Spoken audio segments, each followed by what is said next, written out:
Awesome. Welcome. Welcome to it. Fail Forward Friday. Yes. This is the first edition, and hopefully it's not the last. Yes. So there's more. So it's part of my biggest blunders platform, and where we continue talking about business mistakes, blunders. We go deeper this time.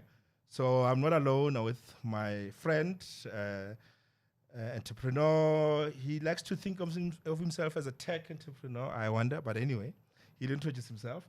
So I'm with Malesela here, Mr. Molepo. Welcome. Thank you. Awesome, Doc. awesome. So basically, what the platform is, Fail Forward Friday. Every Friday, we showcase blunders, stories, business blunders, failures, mistakes. We go deeper. Yeah. Because on the platform, we have speakers who comes, they share their story. But there are also other stories, some of the amazing stories that we felt we need to highlight and go deeper and double click on, right? So I'll be hosting the show with Malesela.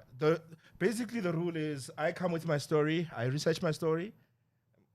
Malesela comes with his story, he researches his story, and then we come and we share the story itself, the blunder itself, the lessons from the story. And maybe you can vote who's the best storyteller or which is the best story, Yes. right? That would be interesting. The most amusing story. The most amusing story, right? Yeah. So that's the goal, right?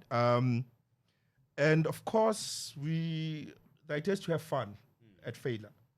Because as entrepreneurs, we have this perception that you start a business and you go here, and then boom, you're lucky. And we know that's not true. That is definitely not true. That's not true, right? So that's the two stories, and blunder stories, popular stories, international stories, local stories, right? And what we can learn from those, Yes. right? So at the outset, there are a couple of different blunders that I've done some research, and so there are different blunders. I didn't know this, but you'll see as we do the show, and we'll find that some of the stories they fall into the different blunders. Categories. For instance, so there's business model blunder, right? Great idea, but the business model on how you're going to make money flop. There's product blunder, right? Great idea, the product not so cool. Yes. So it's a blunder. And then there's marketing blunders, pricing errors, terrible marketing campaigns, wrong crowd. And then there's leadership blunders, poor decision making, terrible leaders. WeWork story, Adam Newman story, Theranos story, Elizabeth Holmes story. I think also Apple with Steve Jobs. The first time around. The first time around. Yes. Yeah. Apple 1.0, not 2.0. Yes. 1.0. Yes. Terrible leadership. Not Apple Trillion. No, not the now one. Yeah. I mean, the guy fired people on the lift. You know that story? Yeah. He fired people on the lift. So, and people avoided him. So as they were seeing him in the morning, they're like, "Hey, Steve is waiting for a lift." Stairs. Right? And then there's of course like 10 flights of stairs. Yeah. Because if you get into a lift with him and he asks you, what do you do here? And he's not happy with the answer. By the time you get to your floor, you are told to pack your stuff and go. That's so weird, that guy. All right. And then, of course, there's operational blunders, HR blunders, right? And then there's tech blunders, software blunders, bugs, glitches. I've been part of a startup where there were a lot of bugs and glitches. $500,000 down, I was like, that's it. I'm cutting my losses. This thing's not working, right? Bug glitches. There's security breaches. Yes. People just hack into your thing and just collapse the whole thing. So there's all these different types of blunders. So I'm looking forward to, I don't know what your story is, right? So I'm looking forward to hearing your story. And of course, what blunder does it fall under? All right. Awesome. Are we ready? Yes. Okay, so you volunteered. You'll start first. Yes. I was thinking we'll flip a coin, but ladies and gentlemen, welcome to the first Fail Forward Friday. Mr. Malesela, what's your story? Let's hear it. Yeah, so first and foremost, hi everyone. My name is Malesela Molepo. Yes, sir. And as Doc has said, I've started a few businesses in my time. Currently busy with my third business. And Doc and I have actually always talked about the crazy things that we see in this world. The crazy, crazy businesses that some that make it, some that don't. Yeah. So on this day, I'm actually going to talk about. Can I talk about the blunder that I think it's in, and then as we go on with the story, Yeah, we yeah. can actually develop. Yeah. Yeah, So this one is more leadership blunders. Okay. Where the guy that I'm about to talk about is a genius. He is a genius of note. Part of the guys that, part of the three guys that invented the transistor, which is now what Silicon Valley is built out of. And this man went off the rails. I mean, this man no one could deal with this man. He did not want anyone to actually be better than him. So this man, the man that I'm talking about his name is Sheldon. He's Sheldon Cooper. no, it's not Sheldon. No, not that Cooper. Sheldon. No, not him. In fact, he actually does have a bit of management. Yeah, it problems. sounds like Sheldon. Now that you say that, so his name is William Shockley. It's very shocking. Excuse the pun. I'm hearing the word for the first time. Yeah? Yes, Shockley is termed to be the inventor of the transistor and what we now call Silicon Valley. Without this man, Silicon Valley would probably not exist as we know it. Now, it's not to say that it would have never existed, but the influence that he had on the transistor and just on the people that worked under him at his company that went on to start multiple companies that morphed into other companies around silicon and the transistors. This is basically a story about him. So Shockley, so I'm just going to start where I just want to look at, okay, so his background, right? William Shockley is a name many might not recognize, as I was saying, is part of the guys, he studied physics, he was a genius, to say the least, and he was part of the three guys that won the Nobel Peace Prize for inventing the transistor. Now, he was a figure behind, as I said, the transistor, and got a modern. He now invented what modern technology is through the transistor. Now, Shockley has because he invented this transistor, he worked under Bell Labs. Bell Labs, you would, if you'd know it, was almost like the government side of almost like what CSIR is for South Africa. Bell Labs was that in America. And what he then did is he went from he was a team lead or a leader, one of the leaders in the development of the transistor. Now, one of the craziest stories, and this is obviously just to start and show you what this guy is, right? So what he does then, whilst he's a leader in that company, he goes on to build a team around him that will do the research around doing the transistor. In doing so, he gets a lot of PhDs from all of these great institutes, MITs, your Harvards, your whatever. And he then tasks them to do more research around, before the transistor obviously is invented, to do more research around this kind of theory that he came up with. Now, in him doing this kind of tasking people to do that, he in his mind thinks these guys are going to do this. He's just going to come in. He's going to understand exactly what these guys are doing, and he's just going to go, oh no, do this, do that, here's a transistor. But what ends up happening is the guys under him, they discover the transistor. And it's not to say that Shockley's way of doing it was the right way. He gave them a direction, and these guys went into that direction and actually started building on that knowledge. And they stumble upon it. Now, the reason one of the reasons they stumble upon it, in fact, this is actually, if you want to read about Shockley, there's a book called, what is it called? It's The Genius. It's called A Broken Genius, The Rise and Fall of William Shockley. the creator of the electronic age. That's the name of the book. So he then goes in, and so this is during the 1950s, and he then goes in and takes these guys now stumble upon the transistor, and it's all hoorah. And he gets mad at these guys for coming up with this transistor. He's like, no, I mean, he doesn't get why they got it. I mean, he's the one that's supposed to. The light is on him. You know, he never wanted to be inferior to anyone in terms of his knowledge. And he shows this. This is the first kind of like scene where he comes on and he shows this. He gets in there. He does not like the fact that these guys created the transistor, and he just starts causing a bit of havoc in there.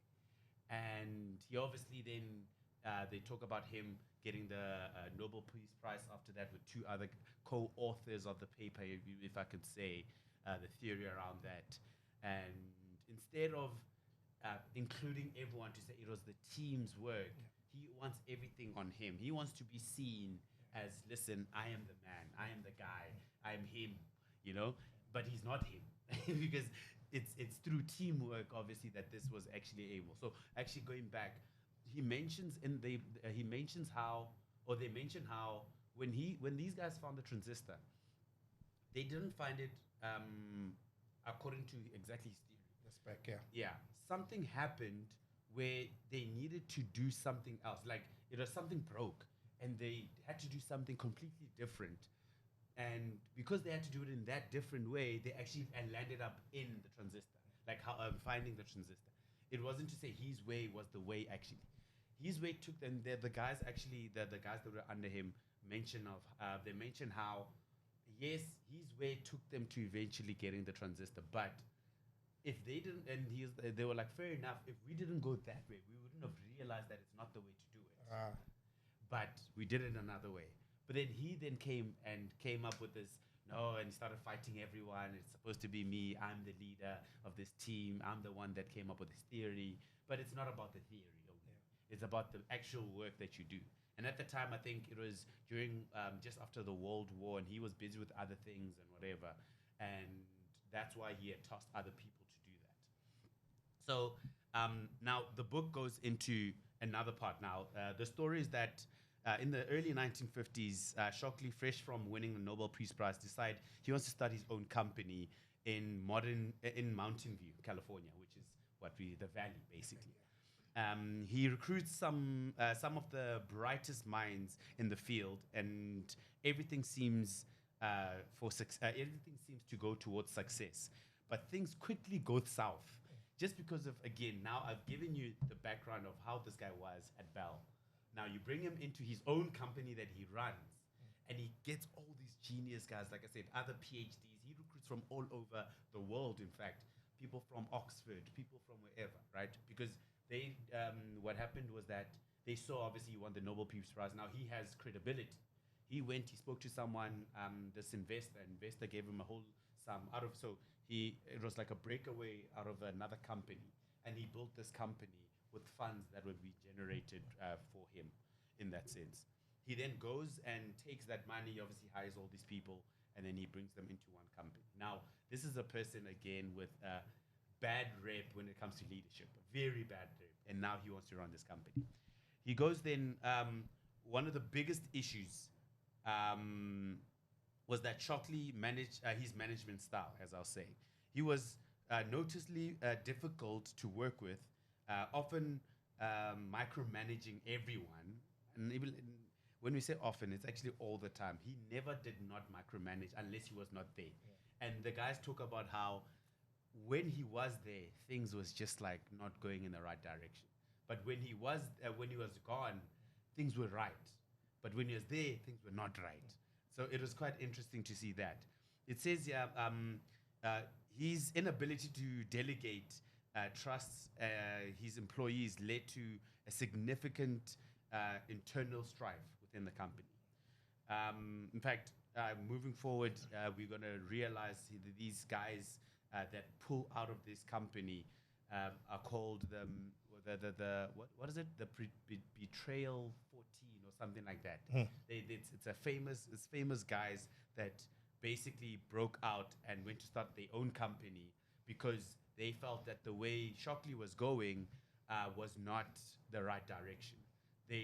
So what happens is Shockley actually goes into so the transistor at the time had multiple use cases they could use it in, but Shockley wanted to develop a transistor that would help what you call the multiple industries. But because he came from Bell Labs, which obviously also became, I think it's AT&T, came out of that or whatever, he knew that industry and he wanted to develop something for the telephone industry. Now, the problem with developing something for the telephone industry is that he wanted to develop something that was not a problem. So he went there, he thought he knew best. And they kept on telling him, listen, that's not where we think the transistor should be, what we should be manufacturing. We should be manufacturing the actual chip. And he was just like, nope, we're not doing the chip, even though that's what he invented. He's like, no, we're not doing the chip.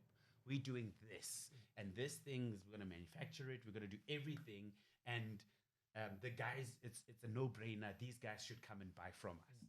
But that's not how the world works. You solve, obviously, we know that with business, you solve a problem and people buy the solving of that problem. This man did not want to hear that. This man went in and he said, no, we're doing it my way or the highway. Sure. Literally.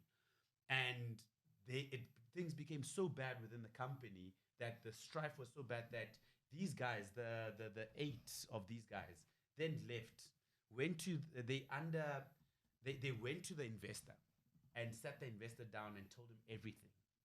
And after thinking about this whole thing, the investor decided, listen, it's fine.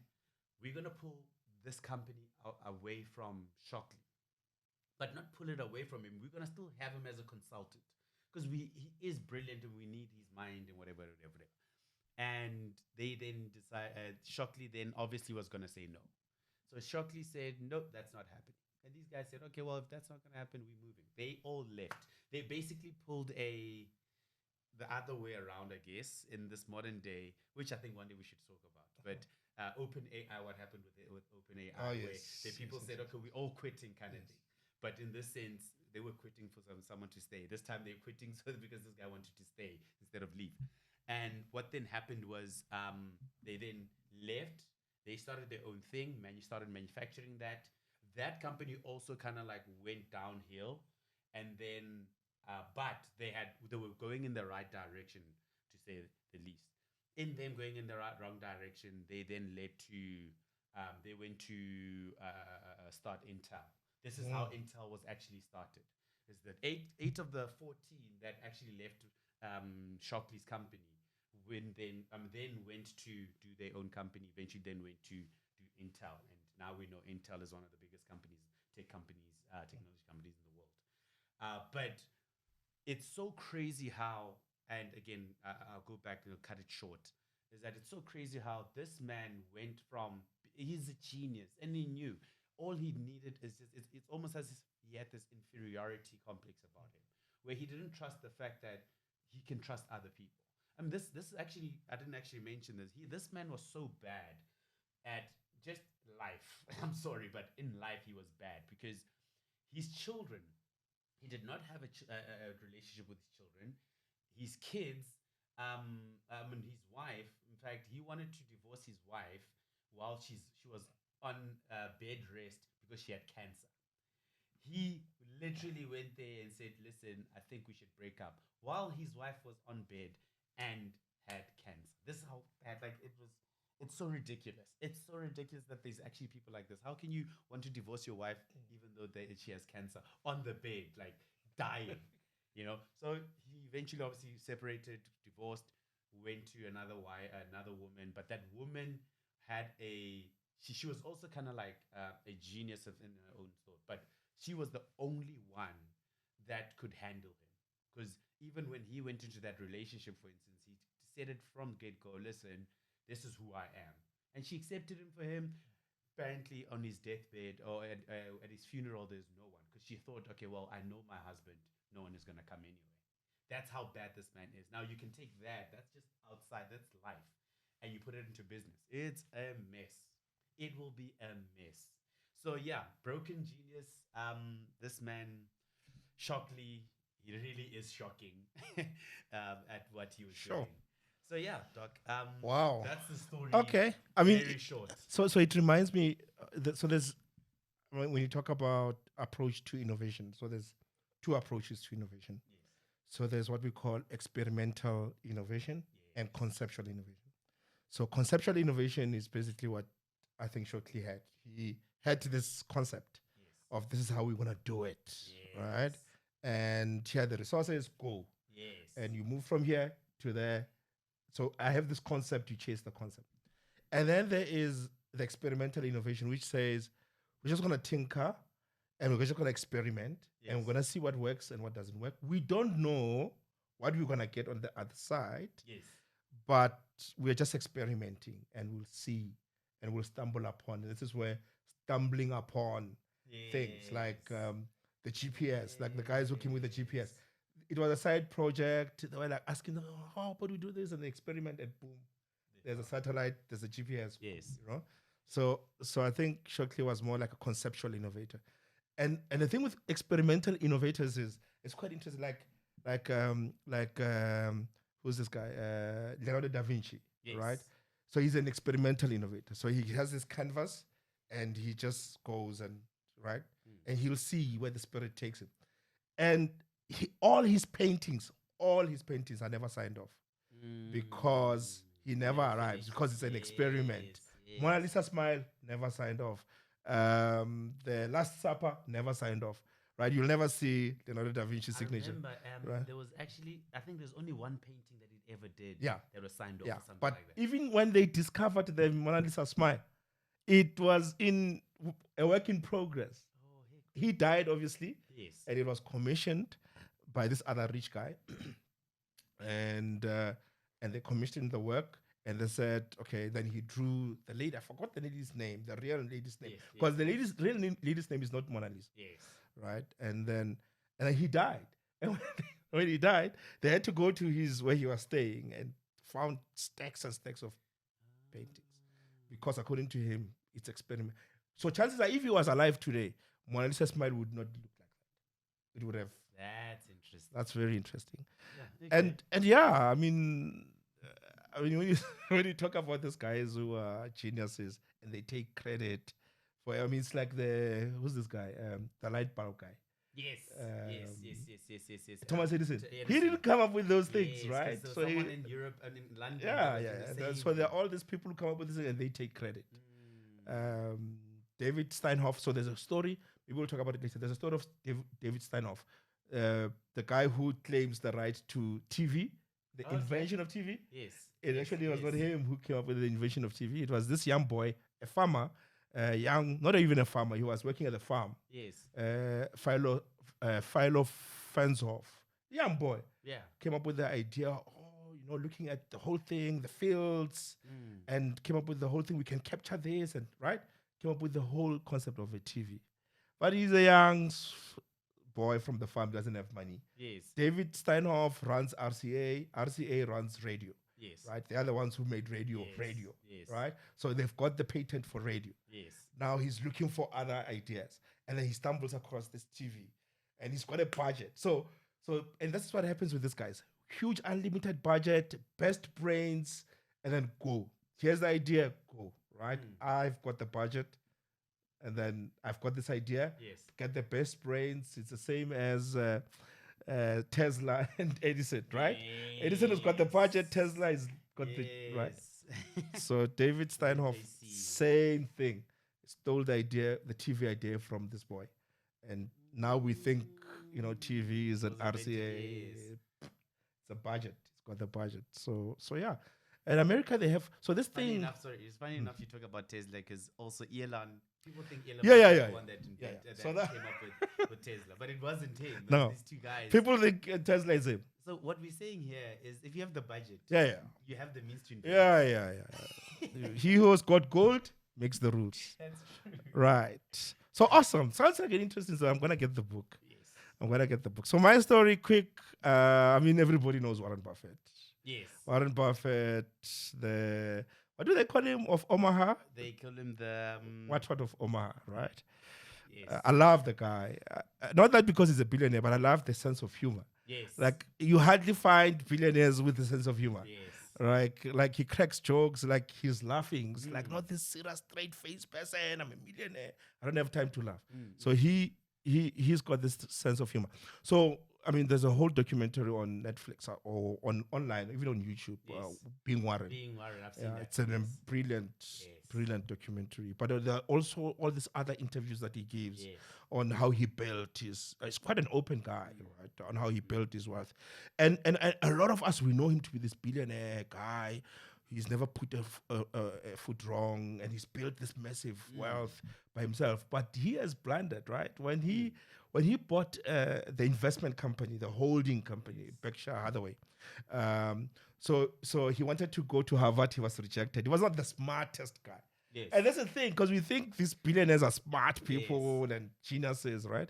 He was not the smartest guy, right? He comes from a middle class family. His father was a lawmaker in Washington. So he was okay, right? And then he wants to go to Harvard. He gets rejected. He can't get in. Yeah. And he goes to Berkeley, and he meets before he goes to Berkeley, he actually realizes one of his role model, Benjamin, the guy who wrote the Intelligent Investor.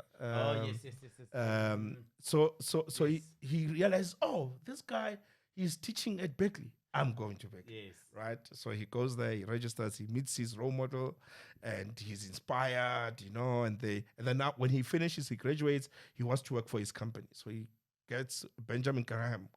Yes. So he works for his company, investment company. Ben Graham, yes. Ben Graham then teaches him the investment philosophy. So one of the things is they've got this, what they call the cigarette butt. So you look for these companies that are doing very bad, like they're almost going down, and you buy them at a cheap price, and then you resuscitate them, right? So they call them the cigarette butt. So it's like when you get you find cigarette butts on the road. Yeah. So you see it, and there's this 1 or 2 puffs, right? You can get one of it. Yeah, you can get out of it, and then you're like, great, right? So he accumulates these businesses with the cigarette butt strategy, right? Almost going out, almost going under. He buys them cheap, and then he turns them around, right? So that strategy works for a while until then he buys Berkshire Hathaway, right? It was a textile company. Yes. Right? It was a textile company at the time. So same strategy, cigarette butt strategy. Berkshire Hathaway was doing very bad. It was almost going under.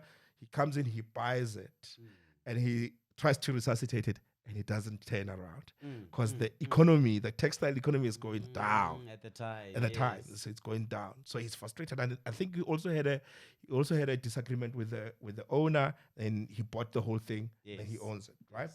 So the economy is not turning around. This thing is going under, right? So he decides, okay, what do I do? Because I can't. And his strategy has always been he doesn't sell. So he buys and holds. So he's not a speculative guy. He's an investment guy. So he then says, what do I do? Right? So he's thinking, flip. So there's a whole theory about, and we have grown up knowing that, a bird in hand is better than two in the bush. Yes. Not true. Not entirely true, right? So a bird in hand. So it depends on the value of the bird that you have.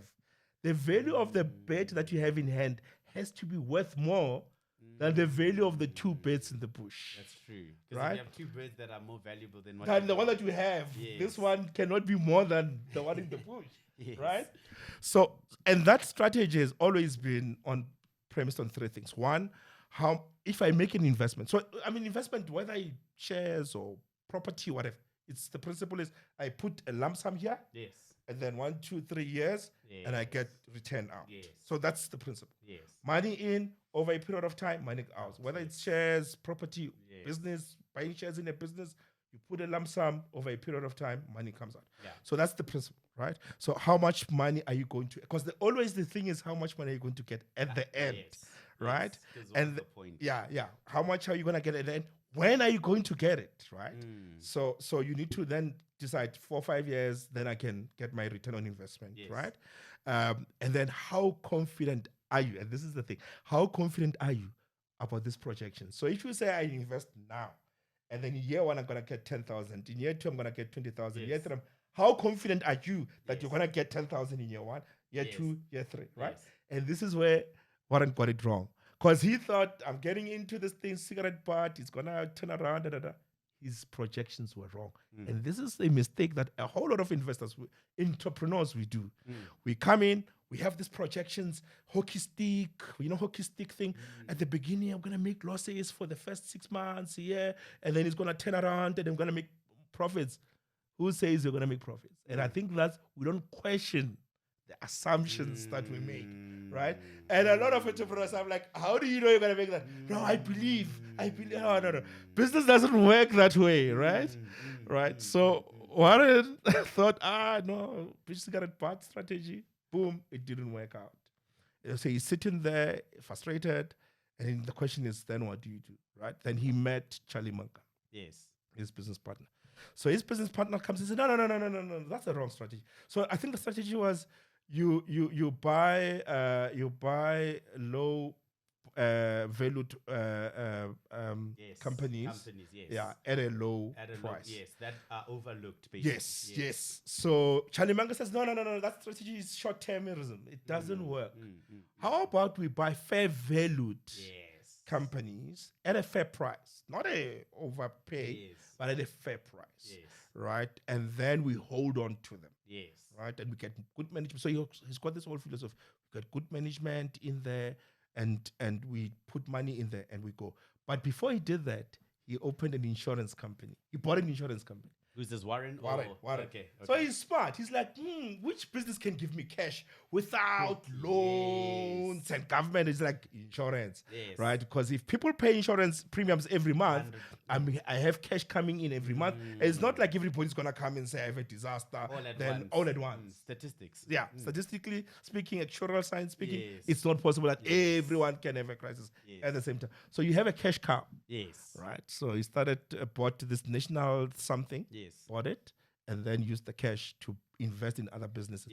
Now the strategy is no longer cigarette butt strategy. Now we're looking for fair valued companies, right? And then started buying Coke, GE, and all those in there.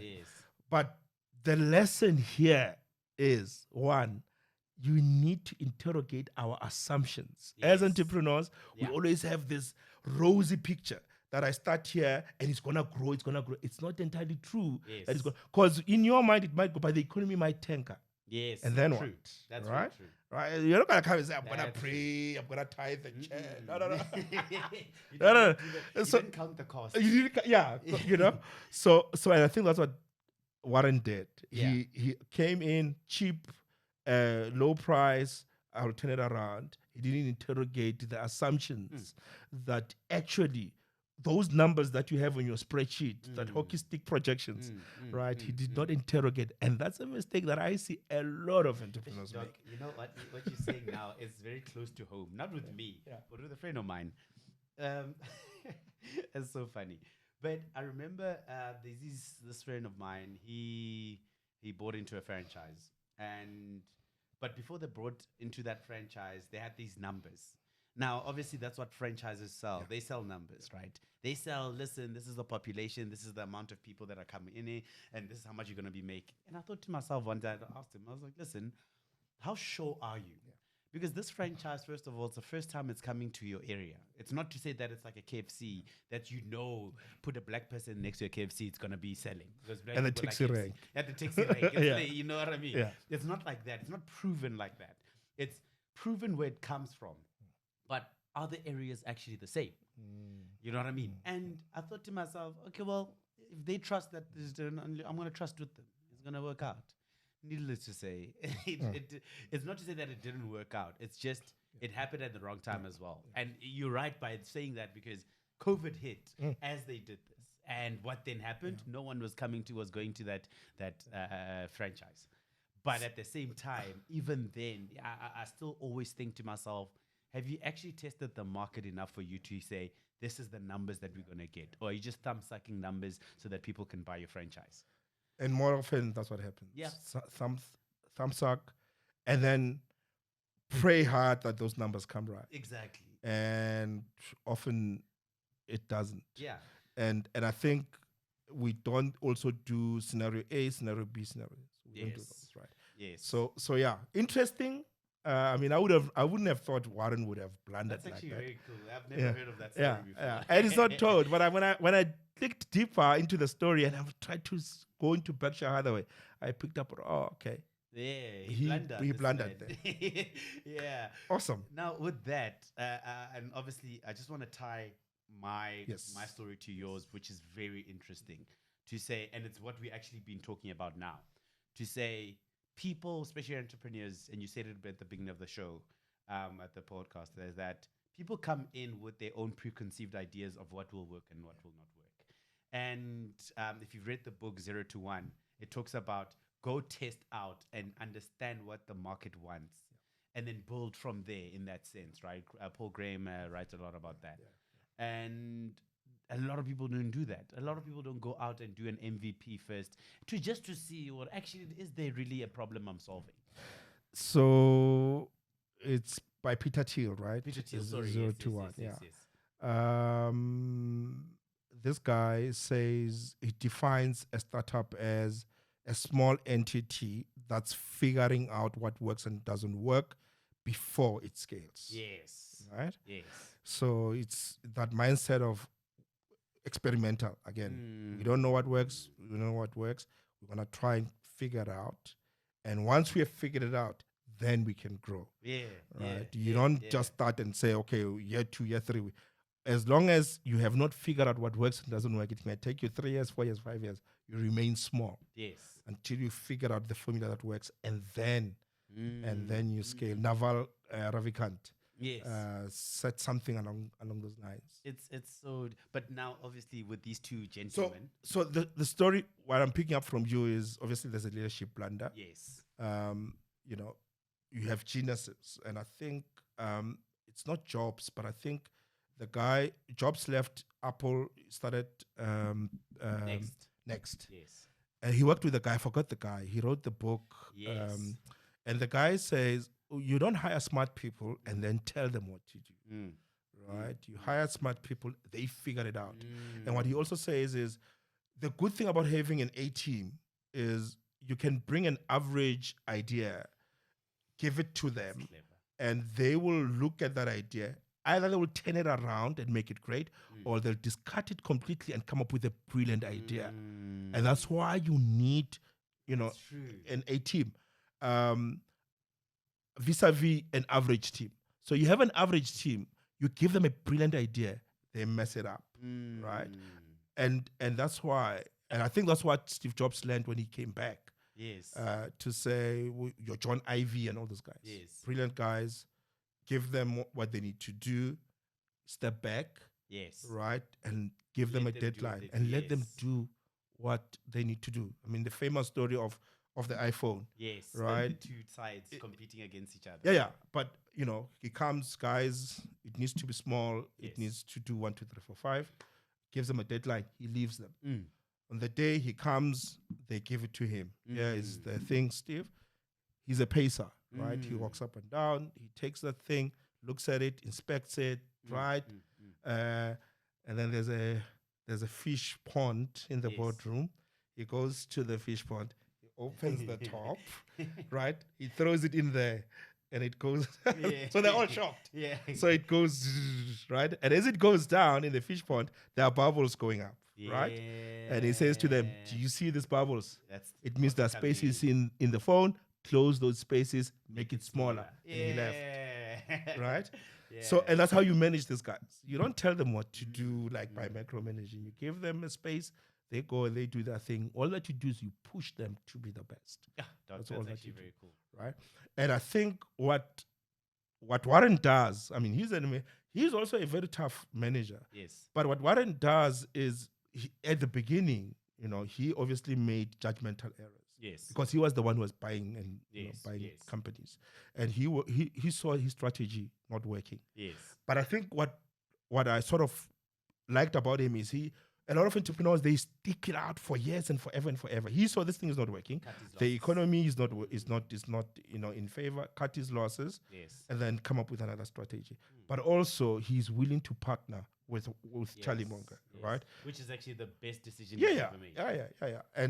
and they understood each other's strengths and weaknesses, and he leveraged on that. And then going forward, he made wiser investment decisions. But he always looks up to people. I mean, it was Benjamin Graham at the beginning who mentored him into investments.